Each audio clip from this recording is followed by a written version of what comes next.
Welcome to Marketing Minute with host Lindsay Skinner. Lindsay will guide you on this amazing business journey. She is energetic and talented. In this video, Lindsay leads an entertaining discussion with Dr. Daryl D. Green, an insightful marketing guru for today's emerging business owners and entrepreneurs. Let's give a warm welcome to Lindsay with Dr. Green.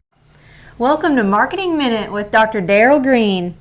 Now, Dr. Green provides motivation, guidance, and training for upcoming leaders. Dr. Green has been noted and quoted in USA Today, not only USA Today, Ebony Magazine, and the Associated Press. He is the author of the book Job Strategies for the 21st Century, which is actually ranked #1 on Amazon. Dr. Green has been called the modern Renaissance man, dabbling in just about everything. You name it, he's probably doing it. And we actually have the privilege of being here with him today. So, Dr. Green, if you're ready, let's get started. I'm really excited. You got me fired up. Let's go to work. Yeah, let's do it. All righty, here we go. So, Dr. Green, it's a pleasure. Now, can you tell me a little bit about yourself. Tell me about the work you do. Okay, first, I believe that God has a purpose for each one of us. I'm a Louisiana boy. I grew up in Shreveport. I went to Southern University. I met my lovely wife in Baton Rouge. And there was a situation where I was heading to Virginia. My wife, she's actually is a civil engineer. She was heading to Alabama, and we met up.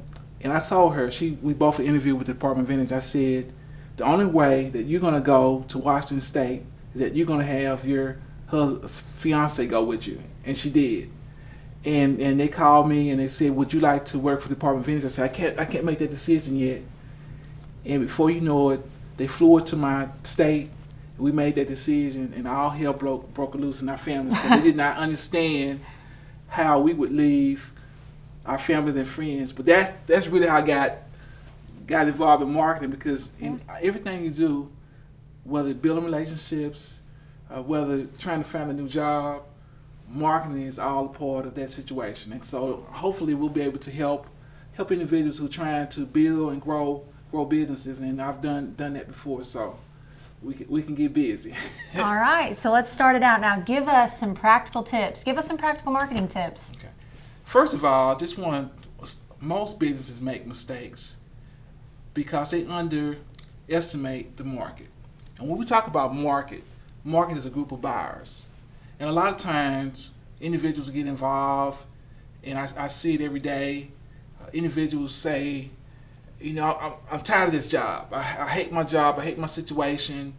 And I am a cook. I love to cook. And they go out and they start that business. They're not prepared, and they're not successful. And so I think it goes back to really understanding your core competencies, but also kind of sitting back a little bit and understanding the market. And I think most people really won't do that. But in a nutshell, to the very lowest level, what is marketing? And I give you a situation when I talk about what is marketing. I was in Washington, D.C. Several years ago, and I had the opportunity to take a business trip, and I was on the subway. I don't know if you ever got on the Washington, D.C. subways. Oh yeah. It could be pretty challenging. So I was on the subway, and I was approaching the next stop, and finally we approached the last stop, and it was pretty vacant. There were no stores, there were no shops, and I saw these two little boys. And I was really amazed. And they were selling M&Ms. And I said, who in the world would want M&Ms? These are professional people, working people, but they made a lot of money that day. And it goes to reality that marketing is understanding individuals or organization needs. And what's amazing about that a lot of times people or organizations really don't know what they need. I don't know if you ever came in a situation where you really have some doubt, you really don't understand, and really that was marketing gives you the opportunity to really figure that out. So that's really what marketing is. A lot of people really, they come up with, I'm an engineer, so they build this great product, and then they go try to find somebody to take, and that's really the wrong way to do that, especially when people are trying to start the business with their hard-earned money, that they really need to have a plan and a process. And that's what I try to talk when I talk to clients and individuals that want to build and grow their businesses. Yeah, so you find the need. You go after the need. Yeah, you find a need, and really when you talk about a need, it's really a problem. Mm-hmm. And just like engineering and just like mathematics, you're looking for a problem to solve. And I think a lot of times when people start a business, it's really about themselves. And really you have to be selfless. It's really about that particular client, that particular person. And I always say, are you going for a prospect or a suspect? Now, a suspect is someone who may buy. And one of the issues that most people deal with when they start a business, I ask them, who is your customer? And they tell me, well, everybody's my customer because they want to make the most money that they can.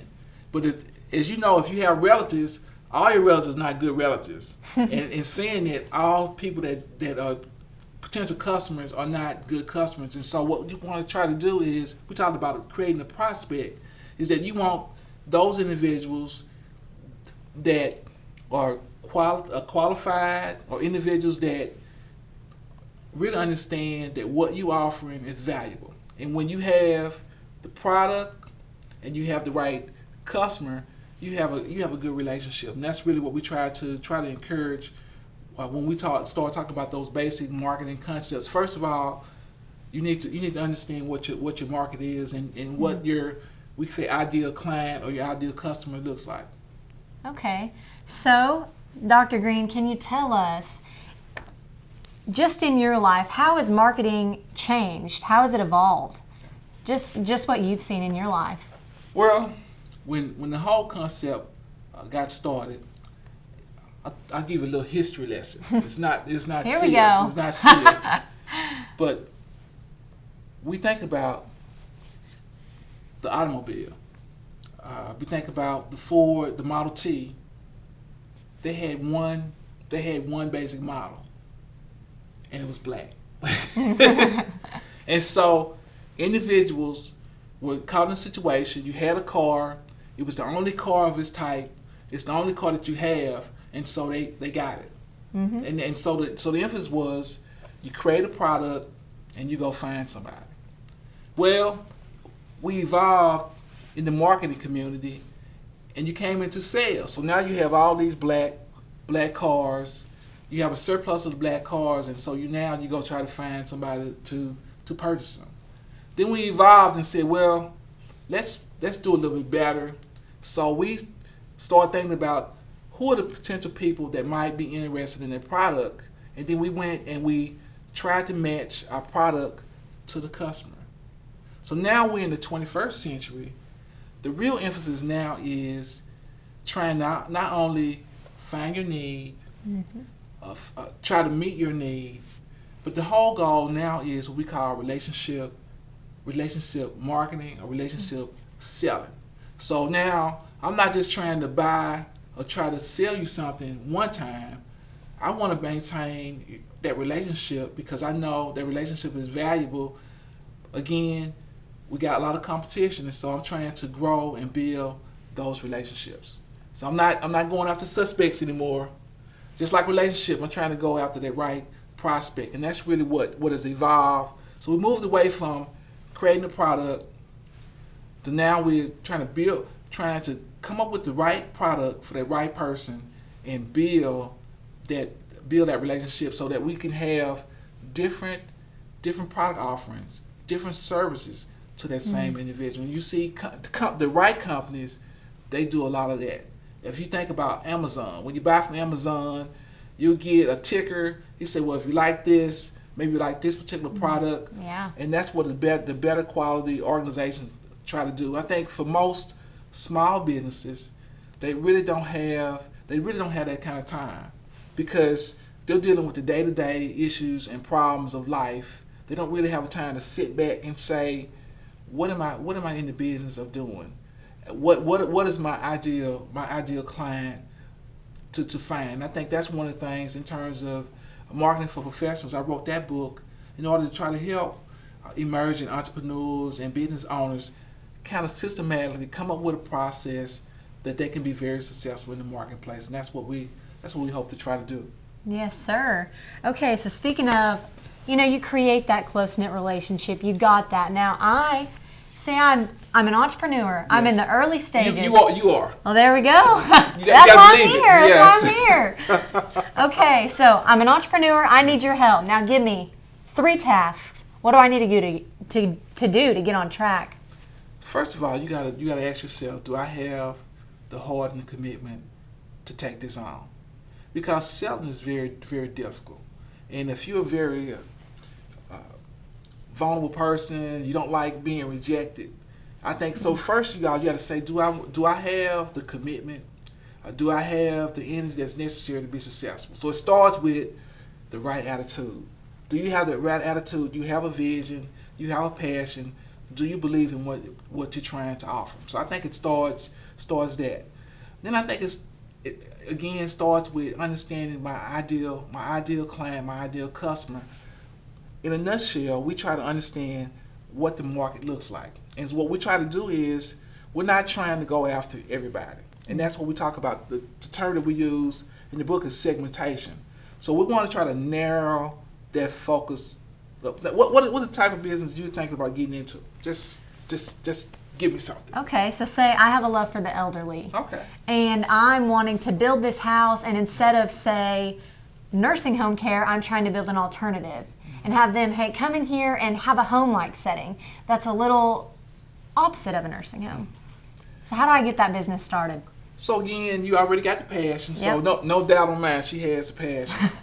So it would go back, and one of the things is we want to define the problem. You mentioned an alternative. One of the great ways of finding that ideal client is what we call focus groups. Finding out, getting feedback from the demographic that you're interested in. So it might be those individuals, those seniors, and start talking about them. And we talked about word of mouth. We were just kind of talking about word of mouth and reaching those individuals, but trying to find that medium where you can connect with them and you can understand. So it starts with understanding the market. Now in marketing, we have a term, kind of slang word we use. It's called the 4 Ps, but it's the marketing mix. So the marketing mix, if you can imagine a bow and arrow. I got a bow and arrow, and I'm trying to shoot at that bullseye. Well, the bow and arrow is what we call the marketing mix. And the marketing mix is, how do I reach, or how do I attract my potential ideal customer or client? And so in that, there are 4 basic things that we do. We call it the 4 Ps. The 4 Ps consist of the product.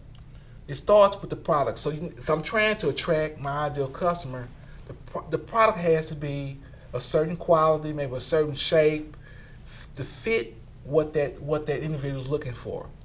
The second P is what we say place. So what is place? Place also means the distribution. It means the location.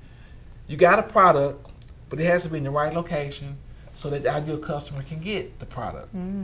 The next item would be price. And it has to be priced. It has to be in such a way that individuals feel that it's value. And you might say, what is value? Value is worth. And so when we think about value, I'm an engineer, so if I think about value, I think about the equation. Value equals what you bought versus what you paid. And in some cases, you feel like you might have been cheated, because what you bought really was not the worth, measured your need, and so that was a disappointment.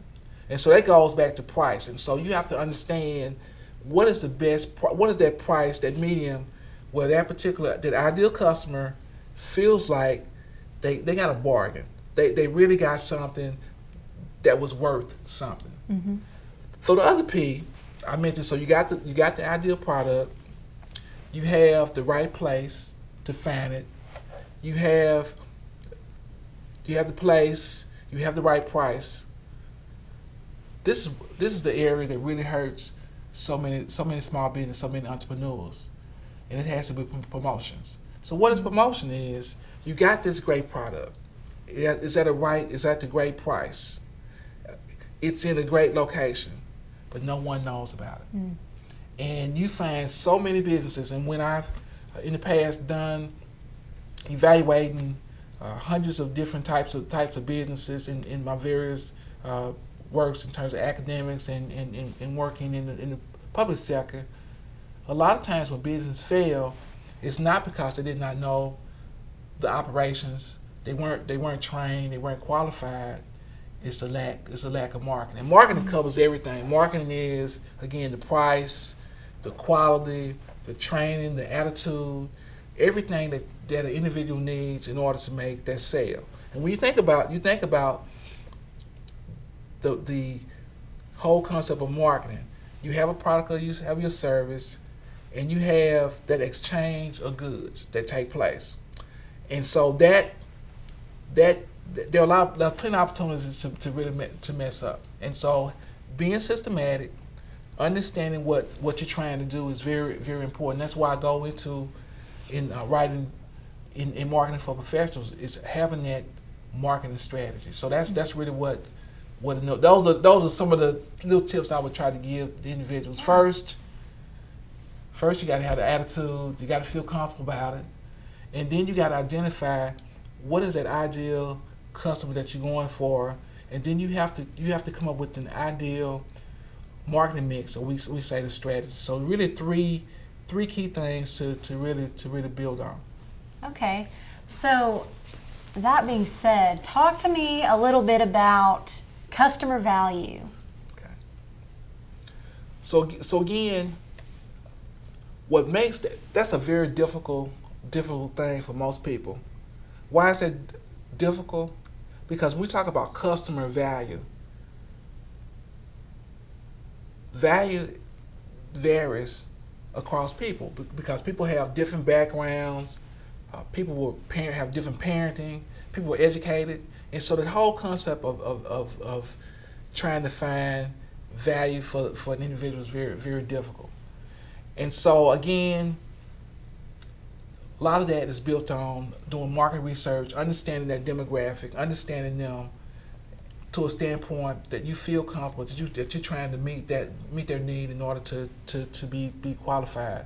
But really, value goes to the heart of being profitable, is that people have to feel like they have to feel like I got a, in a nutshell, I have to feel like I have a deal. So a lot of times, I don't know if you're traveling, if you go to, we do a lot of cruises. You go on a cruise, you get off the ship, you're in the Bahamas, or you're in Cancun, and you get off the boat. All these people are inundating you, trying to get you to buy a product. But you look at those products, and you have to make a decision at that point. Do I want that particular product? Does that product meet my need? And I think that's what people do every day. People have to make a decision. Unless they're Trumpsters, they're very few people have unlimited resources, and so they have to make those decisions to determine, does that meet my needs? Yeah. Are you giving me a deal? Yeah. And that's really what the heart of value. Are you giving the person a deal? When at the end of the day, when you made that sale, does the person feel good about themselves? And can you get this next sale the next day? Mm-hmm. And that's really what we try to do in teaching individuals and teaching organizations how to build value in their products and in their services. Okay, so for our viewers here, give us some practical tips on how you create customer value. How do you do that? How do you make that happen for the customer? How do you make the customer feel like, hey, your product, I like your product, let's do it? Well, I think it goes back to what I said, having the right kind of attitude. And the example I was getting, we just left my mom's 80th birthday party, and we stayed at a particular hotel. And when I got there, I was greeted very warmly. But most hotels are pretty similar. They're 4-star, 5-star hotel are pretty similar, but the way they treated me, and I think that goes to a lot to the value. But a lot of those big companies that I would say a 5-star or 4-star or even a 3-star have done their homework, and so I think understanding what value is and what that represents to that ideal customer is very important. But I just think it's the attitude. If you have a good attitude, you think about it. You go into, and maybe because you're a healthy person, but some people go to drive-through at McDonald's, and the person has a nasty attitude, and they buy the product and they're unhappy. That same person go the next day, have a different person, and they go through the drive-through. The person's nice, very courteous. That person feels very good about the purchase. That goes back to creating value in terms of that. And that's something that starts, again, with the founder, with the individual that started the company, having that kind of attitude that I want to make sure that particular customer gets what they worth, that they get a deal. And it goes all the way from when the company started, goes back to training, and all those things take place to make that happen. Okay, so you talked a lot about finding the need, finding what, say, the subway needs, Yes. and making that happen. Yes. So whenever I think of marketing, I think, like you said, I just want everybody come buy my product. Yeah. Now, how do you figure out, okay, how do you figure out who needs what, and how do you decide what you want to market, what you want to be an entrepreneur in? Well, it goes back to spending a lot of time. Most people don't. That's one of the things when talking to clients and actually talking to individuals. So they don't spend the time on the plan on the front end. And I talked about in the book. I have a list of like 7 goals. The first one is setting your goals. What are the goals that you want to have for your business? And so many times people take that for granted. Once you do that, the next step is understanding the market. So the market is a group of buyers. So you have to decide, am I going to go after buyer A? And one of the things that I want to emphasize that all customers are not good customers. So there are some customers, even though it's profitable to have that customer, but over the long run, the customer always tries to undervalue your product, and so they're always trying to nickel and dime you, and and so that gets old a little bit. And so I think understanding that, trying to find the right customer again, I think is very, very important. I think also understanding the market. One of the things I have not brought up, and I would hate to fail, is that a lot of times when people start a business, they assume they're in a vacuum. They say, well, I know I'm good. I got the core competencies. I know my customer, and they make one mistake. You know what that mistake is? What's that mistake? They forget there's competition. And you say, what is competition? And people take that for granted. But what competition in the marketplace is, you have people, sellers offering similar products and services. And so if you are the buyer, it's kind of confusing. If you go into Walmart's and you go into the towels, the paper towels, and you look at all the lists of paper towels, all different prices, it's confusing. And it's very important because, and one of the terms that we talk about in the book is Porter's 5 forces. And Porter's 5 forces was derived from a guy named Michael Porter. He's a Harvard professor, and he came up with what we call Porter's 5 forces. And what is Porter's 5 forces? Porter's 5 forces is a theory that tells you, it allows you to evaluate what we call favorable markets. Is in a nutshell, is that a business I should pursue? And we talk about Porter's 5 forces. There are several things that come into mind. First of all, if you're going into a area of competition and you find out there are a lot of competitors, you have a lot of competitors the products are similar, products are similar, and it's easy for the customer to switch, and it's high, you should run. That means rivalry is high. It's not a market you should go into. So many times you think about people how about selling Avon? You know, if you got, you know, but in certain places that we had a lot of people that was heavy into multi-marketing, and everybody's trying to sell those products. A lot of competitions, and so in high rivalry places where you have a lot of competition, what happens? Price cutting. People try to cut prices, that stab each other in the back, and what happens to profit? Profit goes to zero. So that's one area you don't want to be in. The other area I want to talk about very quickly is that if you're in a market, you try to go into a market, and there's a low barrier to go into a market. The example would be, in the old days, you're probably too young to remember, but it used to be we call video stores, like Blockbusters. You go there, and on every corner, there was a video store, because it was easy to get into. And so in that case, you have a low entry to get into the market, because there's no cost, there's no skin in the game. So you have a low entry to get in. It doesn't cost you to get in, and it doesn't cost you to get out. So in the situation where to get in, there's a lot of cost to get in, there's already some established competitions, then that would be a good market to pursue.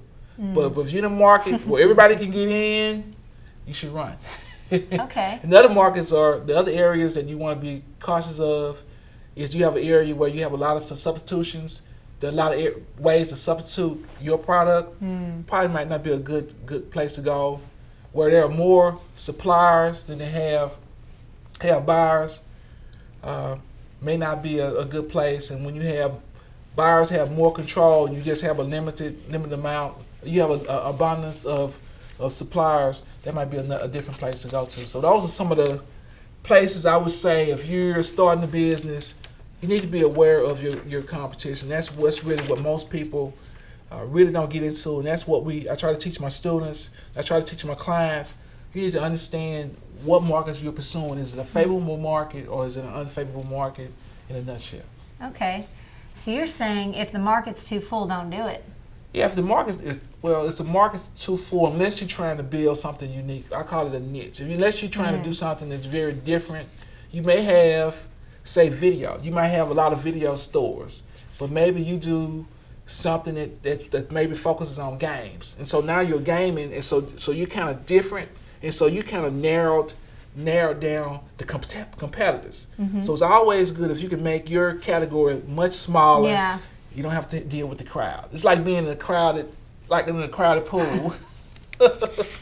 you want to kind of stay away. So if you make your category very small, you can compete. Okay. So does that have anything to do with the target market? It does. So you find your target market, and that's how you find maybe your niche, or yes, that's true. You find your target market is those favorable buyers that meet your interests, and that you can serve them value, and so that's why you use the marketing mix to try to pursue them, because they offer you the highest probability of making money, and to meet your personal and your business goals in terms of being successful. All right, now Dr. Green, I know this is a lot for our viewers to take in. Ooh, I'm tired myself. I know, but I know they're bright, and I know they can do it. So I have a few more things for you, if that's all right with you. All right, I'm ready. So we're going to kind of transition here and take it into the product. Yes. Now tell me, how does product differ from services? Okay, great question. In a very simple sense, when we talk about a product, we're talking about something that's tangible, something that has a lifespan. It's perishable. Something. But when we talk about a service are very intangible, items. You think about that. Finance services, accounting services, engineering services. It's something that we talk about inventory. if I have canned goods, if I have those paper towels, I can store those items up, and I can bill that. When you have services, there's not an inventory that you're dealing with, and so, but it's also a trick, and I'll ask you. So here's a trick. When we talk about insurance, Okay. is that a product or is that a service?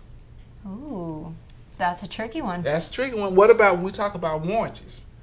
Warranties, is it a product or is it a service? So it gets tricky. It's a hybrid, because at the end of the day, if you have insurance or if you have a warranty, you're gonna get a piece of paper. Mm-hmm. But then again, the actual attribute is pretty abstract. You know, what is insurance? You know, it's one of those things that it's really intangible. So it's a combination. That's when we're now in a world where it's very tricky in terms of understanding that. But in a nutshell, products are tangible, services are very intangible. Okay. So, for example, say I'm selling jewelry. All right, go on, girl. I'm trying to do that. I'm selling jewelry. So, that is an item. You buy your wife something for Valentine's Day and you're done. That's not something that keeps you coming back. So, how do I keep my audience coming back for more products whenever it's not something that I need to renew? I don't need jewelry all the time. How do I market that? Well, I mean, that's a great question. So, one of the things we try to do is, first of all, again, building relationships. So if you're buying jewelry for the first time, one of the things I'm going to try to do is I'm going to try to get your information. And so I'm going to try to, again, building contacts, building relationships. I'm going to try as much as possible, do my homework, trying to find out what your interests are, and try to, follow up.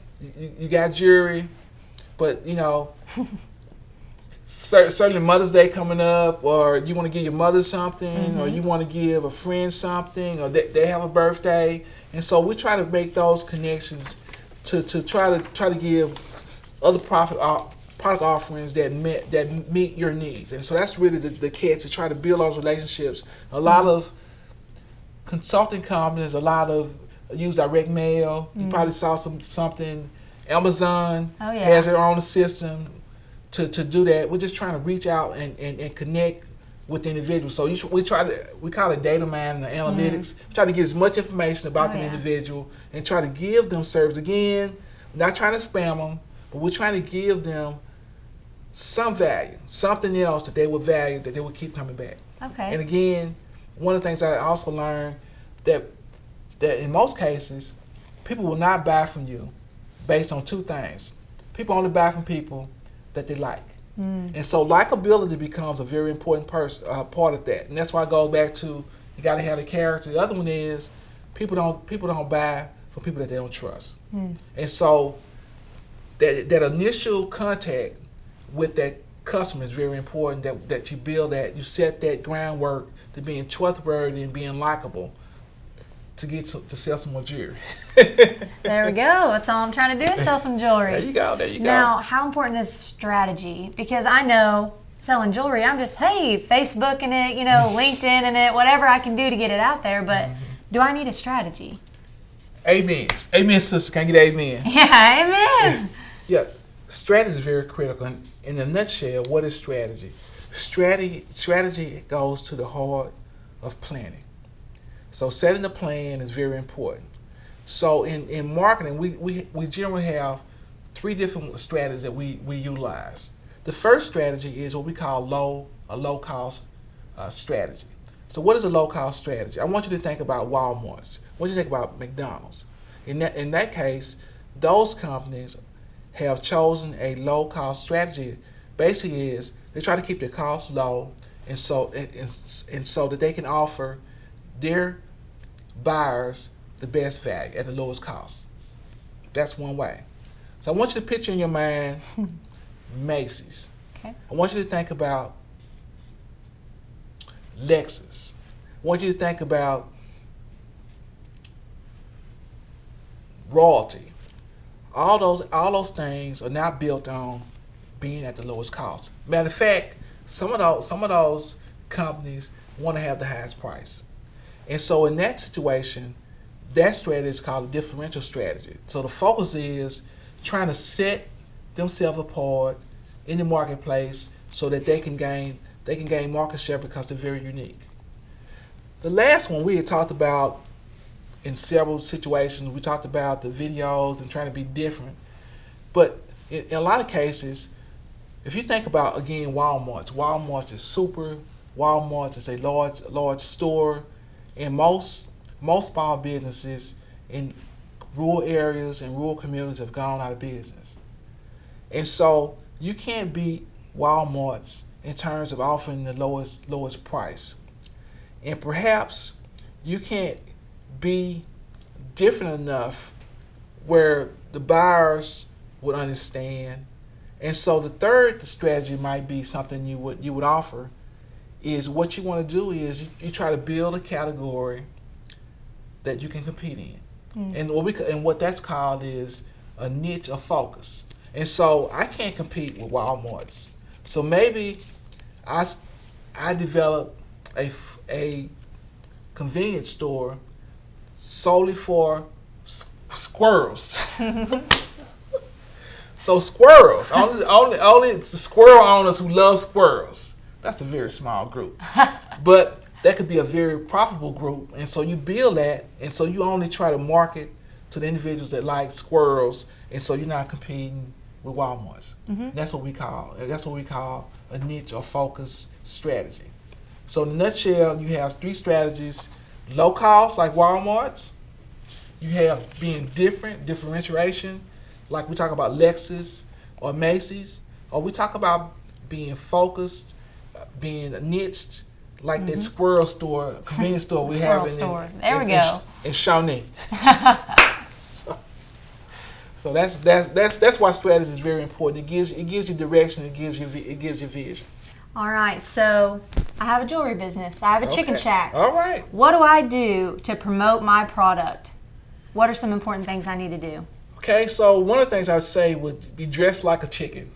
All right. And get the chicken costume. Get the chicken costume because you'll be set apart. Or you'll be going to the police department because they'll think you're crazy. But it goes back to understanding your demographics, understanding that the easiest thing to do is to learn the website. So the first thing you want to do is build your brand. So you mentioned the jewelry business. You want to make sure, like you dress very well, so your brand is very important. So one of the things that you want to do is a LinkedIn page. You want to make sure that you're on LinkedIn because most of the professionals are on LinkedIn. Because we're in the World Wide Web, you want to make sure you have a website. Now, you can have a website. In most cases, people consider that your online business card, but you might want to have a blog. And a blog is more fluent and more static, it's more engaging. So you're engaging the client. So you might want to say that might be something you might want to do. In the jewelry business, especially if you're doing it directly, you might want to have that take place. I would lean personally, depends on your organization, but I lean heavily toward promotions or publicity. Publicity is free. It's not really free, but it's more free when your energy and your time, as opposed to advertising, when you pay. Now, when you pay for advertising, you control the benefits. You put it out there. You put it out there through radio, through the internet, through print, through the TV. You got it out there. The message is out there. You control it. But it costs a lot of money. And so when you go into publicity, it's cheap. It's more your time. You're writing press releases. You're getting that word of mouth. You're wearing that chicken suit. Getting the word out. Those things are very cheap, but you have no control of it.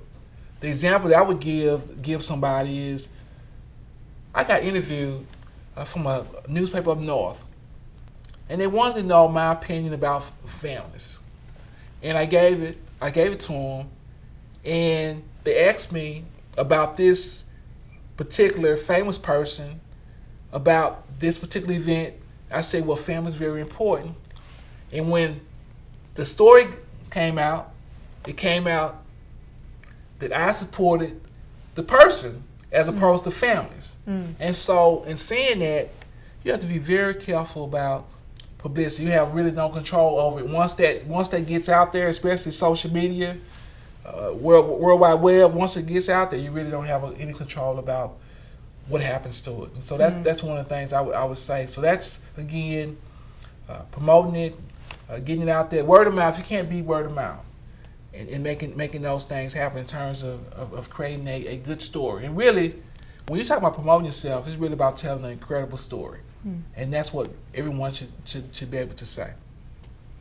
All right, so I know that we only have a few minutes with you today. So as we wind our time down, is there anything you want to say to the viewers?